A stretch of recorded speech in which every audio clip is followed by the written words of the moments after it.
Welcome back, everyone. We're continuing our deep dive into the UP PGT Economics 2011 paper. Today, we're taking on the next 10 questions.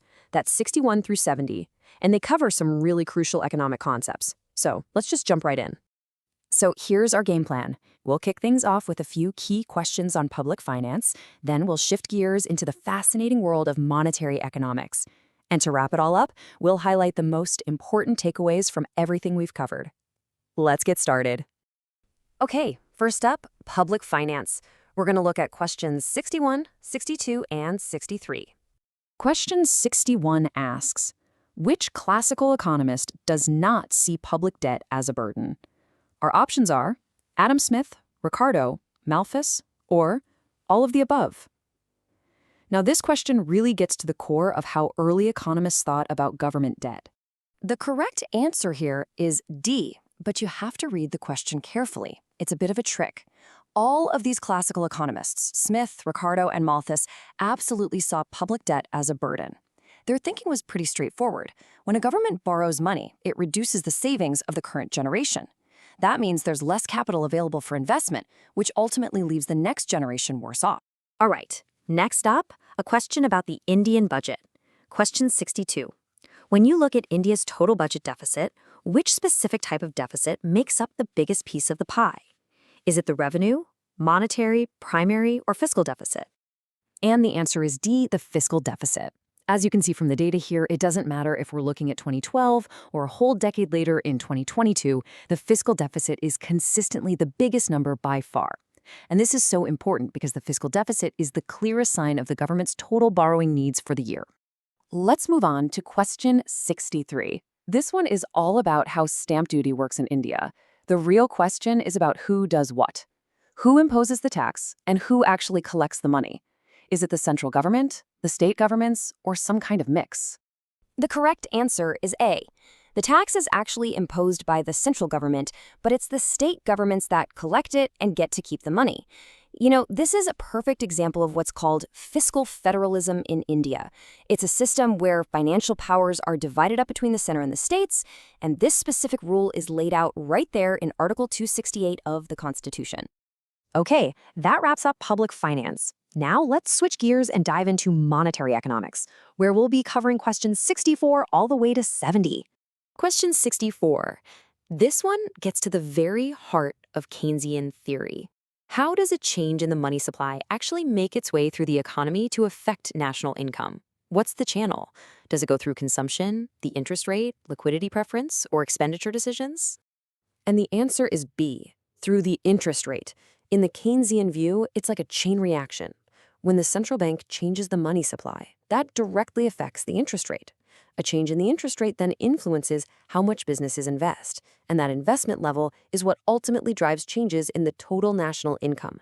The interest rate is the crucial middle step. Here we have one of the most famous sayings in all of economics. Question 65. What do we call the law that states bad money drives good money out of circulation? Is it Gauss's law, Gresham's law, or Jevons' law? This famous observation is, of course, B, Gresham's law.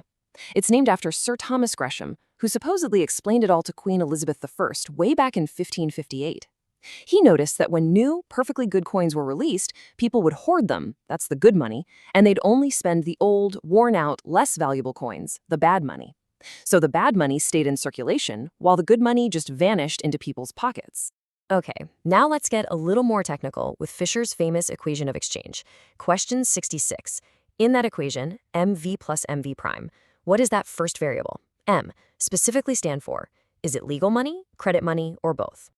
The correct answer here is A, legal money. It's super important in Fisher's equation to know the difference. M is the legal tender. We're talking physical cash and coins. On the other hand, M prime represents credit money, like the money held in bank deposits.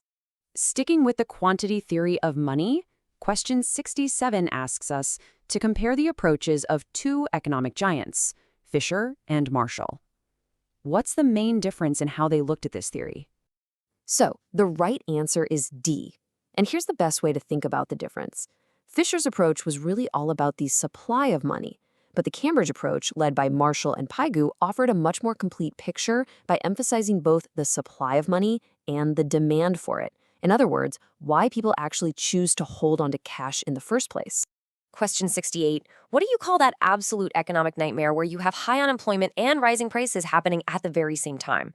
Is it stagflation, reflation, or disinflation?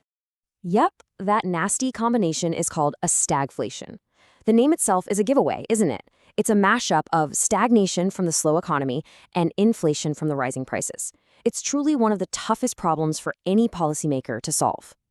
All right, question 69. When the actual total demand in an economy, what people are trying to buy, is greater than what the economy can actually produce at full employment, what do we call that excess? Is it just excess demand, a demand deficiency, an inflationary gap, or a deflationary gap? This is called the inflationary gap. And here's a cool piece of trivia. Keynes actually came up with this concept in his 1940 book, How to Pay for the War. It measures that gap where there's too much money chasing too few goods, which puts a lot of upward pressure on prices. And on to our final question, number 70. The famous Phillips curve shows us the relationship between which two economic factors? Is it unemployment and price changes, wage changes, inflation, or income? The correct answer is C, unemployment and inflation. Way back in 1958, the economist A.W. Phillips showed that there's usually an inverse relationship, or a trade-off, between these two. As one goes down, the other tends to go up. This curve represents that classic difficult choice that policymakers are always wrestling with. So what have we really learned from this set of questions? Well, first, that the classical view of debt saw it as a burden that limits future investment. Second, that timeless concepts like the inflationary gap and the Phillips curve are still at the heart of the challenges governments face today. And finally, that the very nature of money, how it behaves and how we measure it, has huge effects on the entire economy. Which one of these concepts did you find the most tricky or interesting? Let us know in the comments below. We'll see you in the next part.